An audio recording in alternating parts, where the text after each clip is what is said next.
So ఇండియాలో IVF cost ఎంత అని చాలా మంది అడుగుతున్నారు. సో కాస్ట్ అనేది ఎప్పుడు కూడా సైకిల్ ని బట్టి డిపెండ్ అయి ఉంటది అనమాట. సో మనం ఒక ఐవీఎఫ్ సైకిల్ కన్సిడర్ చేస్తున్నాం. సో ఐవీఎఫ్ సైకిల్లో అసలు ఏం చేస్తారు? సో ఫస్ట్ 10 days లో ఇంజెక్షన్స్ ఇస్తారు.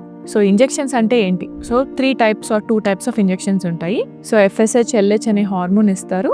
అలానే ఎగ్ రిలీజ్ కాకుండా మనకి ఇంకో థర్డ్ ఇంజెక్షన్ యాంటగనిస్ట్ అని ఇస్తారనమాట. సో ఈ సెట్ ఆఫ్ ఇంజెక్షన్స్ కి ఒక ప్రైస్ ఉంటుంది. సో మనం మెడిసిన్స్ పక్కకు పెడితే ఐవీఎఫ్ ఇక్సీ ప్రాసెస్ అని ఉంటుంది. సో ఐవీఎఫ్ అంటే ఒక ఎగ్ కి ఒక 10,000 స్పర్మ్స్ ఒక డిష్ లో పెట్టి వదిలేస్తారనమాట. అదే ఇక్సీ చేశారనుకోండి, ICSI intracytoplasmic sperm injection. So దీనికి మళ్ళీ ఒక సపరేట్ కాస్టింగ్ అనేది ఉంటుంది అనమాట. సో ఒకసారి ఎంబ్రియో అనేది తయారు చేయాలంటే ఒక 5 days ఎగ్ స్పర్మ్ మనం ఫర్టిలైజేషన్ చేశాక ఇంక్యుబేటర్స్ లో పెట్టాలి. సో ఇంక్యుబేటర్స్ పెట్టాక దాంట్లో మనం గ్యాసెస్ సప్లై ఇవ్వాలన్నమాట. సో ఆ 5 days అయిన తర్వాత వీటిని తీసుకొని మళ్ళీ మనం క్రయో ప్రిజర్వేషన్ చేస్తాం లిక్విడ్ నైట్రోజన్ లో -190 degrees సెంటిగ్రేడ్ లో చేస్తాం అనమాట.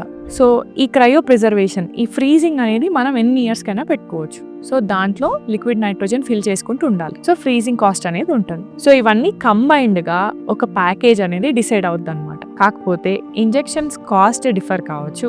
అలానే బాడీ వెయిట్ ని బట్టి కూడా మనం ఇంజెక్షన్ డోసేజ్ ని డిసైడ్ చేయొచ్చు. ప్లస్ రెస్పాన్స్ ని బట్టి కూడా ఇంజెక్షన్స్ డోసేజ్ అనేది ఆల్టరేషన్ ఉంటుంది. సో స్పెసిఫిక్ గా ఇంత కాస్ట్ అని చెప్పలేం, కానీ డెఫినెట్ గా లో కాస్ట్ మాడ్యూల్, అఫోర్డబుల్ మాడ్యూల్స్ లో బెటర్ రిజల్ట్స్ అనేది ప్లాన్ చేయొచ్చు.